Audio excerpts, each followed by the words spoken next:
Salut YouTube! Aujourd'hui on se retrouve dans une nouvelle vidéo en cuisine avec Olive.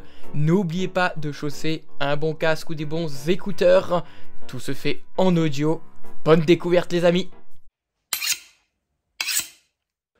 Bonjour à tous et bienvenue dans ma cuisine.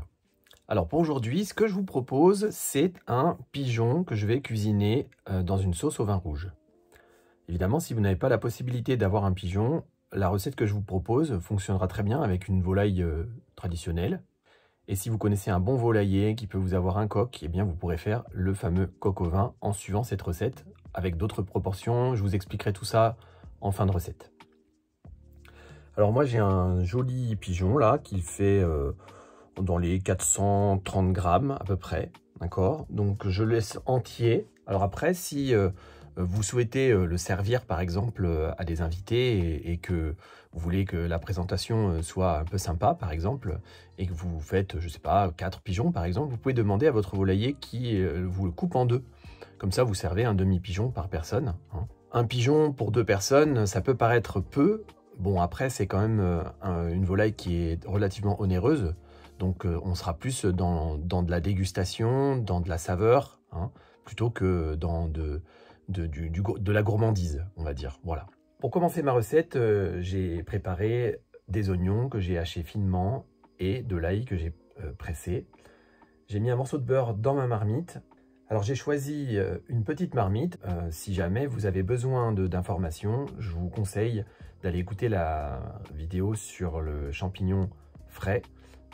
D'ailleurs, j'aurai également des champignons, mais je ne réexpliquerai pas dans cette recette comment je procède. Alors, je vais commencer par allumer sous ma marmite et je vais laisser mijoter, fondre le petit morceau de beurre que j'ai mis à l'intérieur avec les oignons et l'ail. Alors là, vous commencez à entendre le beurre qui rissole avec l'ail et les oignons. Donc, je vais tout de suite mélanger pour que ça n'accroche pas. J'utilise une petite spatule avec un bout en silicone, de façon à ne pas rayer ma marmite. Et ce sont des petites spatules de pâtisserie en fait, mais je trouve ça très pratique. Le but c'est juste de mélanger en fait, hein. Ça ne va pas être de s'en servir pour faire du service, ou voilà, on mélange juste avec la spatule. Alors là, maintenant que ça commence à bien rissoler, je mets mon feu au minimum. Je mélange encore un peu, histoire de bien étaler le beurre. Voilà, alors maintenant que mon beurre est fondu, je vais venir mettre mon pigeon à l'intérieur et je vais le laisser dorer. Donc je vais le retourner régulièrement. Voilà, je l'ai déposé. Voilà, je ne mets pas fort sous ma marmite.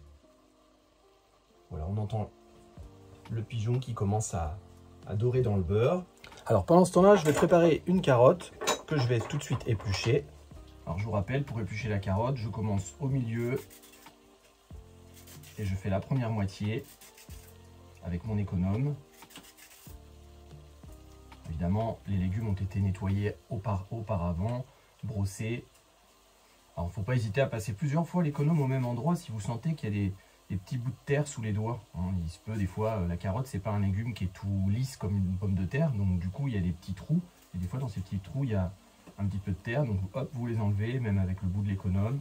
Bon, maintenant que la carotte est pelée, je vais la couper en deux dans le sens de la longueur. Pour ça, je vais utiliser un petit couteau d'office de 9 cm que je vais aiguiser. C'est important de bien aiguiser son couteau parce que c'est avec un couteau mal aiguisé qu'on se blesse. Je coupe la carotte en deux dans le sens de la longueur parce que comme mon plat va cuire relativement vite, il faut que mes morceaux de carotte soient petits. Alors je vous rappelle, pour couper la carotte, je viens placer mon couteau le long de mon pouce. Je pousse ma lame vers l'intérieur de ma main et je ramène. Je pousse, je ramène. J'ai pas tout à fait terminé de couper la carotte, mais je vais venir retourner mon pigeon pour qu'il dore de l'autre côté. Alors maintenant, je m'occupe de la deuxième moitié de la carotte.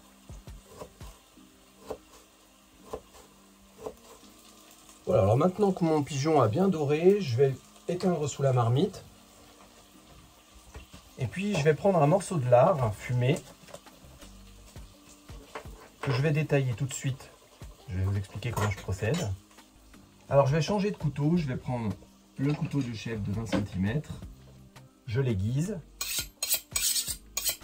Alors moi je n'achète pas mon morceau de lard déjà prédécoupé en petits lardons. Je le prends entier, comme ça il se conserve mieux. La première chose à faire, ça va être de débarder. Lorsque vous touchez votre morceau de viande, vous avez un des côtés qui est tout lisse. Donc ce côté qui est tout lisse, en fait, c'est la barde, ça s'appelle. Et puis vous avez du gras qui est tout contre cette barde. Donc je vais le dégraisser, c'est-à-dire que je vais couper avec mon couteau dans le sens de la longueur de mon morceau de lard. Et je vais enlever l'équivalent d'un demi-centimètre d'épaisseur. J'y vais doucement, j'ai posé ma main sur le morceau de lard et je suis la lame de mon couteau, le dessus de la lame de mon couteau avec l'intérieur de mes doigts. J'y vais tout doucement, même si je coupe pas jusqu'en bas, c'est pas très grave. Là, je prépare ma découpe, donc je veux que ce soit propre. Je veux pas couper de la viande, je veux vraiment enlever la partie grasse en fait. Une fois que j'ai découpé grosso modo mon morceau de barde, je vois qu'il est encore un tout petit peu accroché. Donc ce que je fais, c'est que je vais venir mettre mon morceau de lard avec la barde sur le dessus. Je vais glisser mon couteau dans l'endroit où j'avais commencé à découper. Et puis je vais passer tout doucement mon couteau jusqu'au bout de la barde pour l'enlever. Alors voilà, j'ai enlevé mon morceau de barde avec un demi-centimètre de graisse dessus. Maintenant, je vais venir découper des morceaux dans le sens de la largeur. Je vais découper des morceaux assez fins. Mais je ne vais pas les mettre en lardons. Je découpe juste des tranches fines qui font à peu près un demi-centimètre d'épaisseur. Voilà. Alors, j'ai pris l'équivalent de 250 grammes de lard fumé. C'est largement suffisant pour un pigeon. Si vous avez plus de viande, évidemment, vous prenez plus de lard. Je vais venir disposer mes morceaux de lard autour de mon pigeon. Alors maintenant que j'ai mis mes lardons, je vais venir mettre des tomates pelées. Alors si vous avez du coulis de tomates, c'est très bien aussi. Donc là, pour un pigeon, je vais mettre 4 tomates pelées. Donc les 4 tomates pelées que j'ai mises vont permettre d'adoucir un peu la sauce. Alors maintenant, ce que je vais faire, c'est que je vais venir rajouter du vin dans ma préparation. Alors j'ai l'habitude d'utiliser un petit cubiténaire de vin, un petit bag-in-box, ça s'appelle, de vin rouge, hein, qui fait un contenant de 3 litres. Ça me permet de faire une sauce au vin sans avoir besoin de déboucher une bouteille de vin. Que en plus, du coup, une fois débouché, je serai obligé de conserver ou à l'aide d'un bouchon qui fait le vide d'air, ou de consommer le vin, et j'ai pas forcément envie d'en consommer à chaque fois que je cuisine. Donc je vais, et heureusement pour moi d'ailleurs, donc je vais me servir dans mon petit cubi, je vais prendre 2 verres de vin.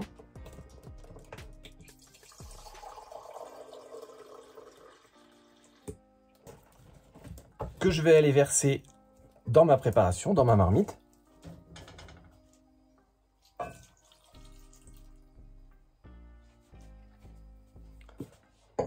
Alors dans l'optique où vous faites une volaille entière, vous mettez une bouteille de vin entière. Alors maintenant que j'ai mis mon pigeon, mon lard fumé, mon vin, je vais venir glisser à l'intérieur de ma marmite les morceaux de carottes que j'ai découpés. Ils sont sur ma planche. Et je vais veiller à ce que mes morceaux de carottes soient bien à l'intérieur du liquide pour qu'ils cuisent. Donc je soulève mon pigeon. Avec mes doigts, je vérifie bien que tous les morceaux de carottes sont bien à l'intérieur du jus. Alors, petite astuce, moi j'aime bien faire ça, une recette de ma maman. Je vais venir mettre une cuillerée à café de sucre à l'intérieur de mon plat. Ça va adoucir la sauce au vin en fait. Alors, pour donner un bon petit goût à notre plat, on va venir y mettre des cèpes séchés. Vous trouvez ça chez tout bon épicier qui se respecte.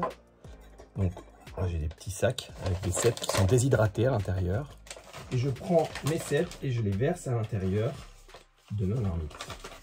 Comme pour les carottes, je vais bien veiller à ce que les champignons soient à l'intérieur de la sauce pour qu'ils puissent bien se réhydrater. Et pour terminer, je viens rajouter les champignons de Paris que j'ai préparés à la manière des champignons frais. Donc les champignons n'ont pas forcément besoin d'être dans la sauce puisque la chaleur de la marmite suffira à les cuire. Alors évidemment, je ne mets pas de sel puisque j'ai du lard fumé à l'intérieur qui est déjà salé. Hein, donc ça va me saler mon... En plus j'avais mis du beurre salé dedans, donc ça va me saler mon plat. Par contre, je peux toujours épicer avec du poivre. Mais souvent, quand je fais une sauce au vin comme ça, j'aime bien l'épicer à la fin. Donc je vais la regoûter quand mon plat sera terminé. Et là, je rajouterai en fonction, si j'ai besoin, un petit peu de sel dedans, un petit peu de poivre, un petit peu d'épices. Voilà. En termes d'épices, on va aller choisir du curry. Délicieux. J'en mets très peu. Hein. Voilà. Et bien maintenant que mon plat est fini d'être préparé, je n'ai plus qu'à le mettre à mijoter. Donc je couvre. Et je vais allumer plein feu au début. Le temps que ça bouillonne. Et dès que ça va bouillonner, hop, je baisse au feu minimum. Et je vais laisser tranquillement mijoter pendant une petite heure. Avec, qu'est-ce qu'on peut manger? Eh bien, moi je trouve que ce qui va très très bien, c'est comme toujours, hein, comme souvent je veux dire, des pâtes fraîches. Puisqu'on a une sauce, donc la sauce ira bien avec des pâtes fraîches. Mais si vous aimez ça, moi j'adore les patates à l'eau. En fait, vous épluchez vos pommes de terre, vous mettez du sel, vous les faites cuire pendant 20-25 minutes. Vous vérifiez la cuisson de vos pommes de terre avec un couteau, vous plantez votre couteau à l'intérieur. Si vous sentez que votre couteau rentre dans la pomme de terre tout seul, c'est qu'elle est cuite. Et une fois qu'elles sont cuites, vous videz l'eau évidemment.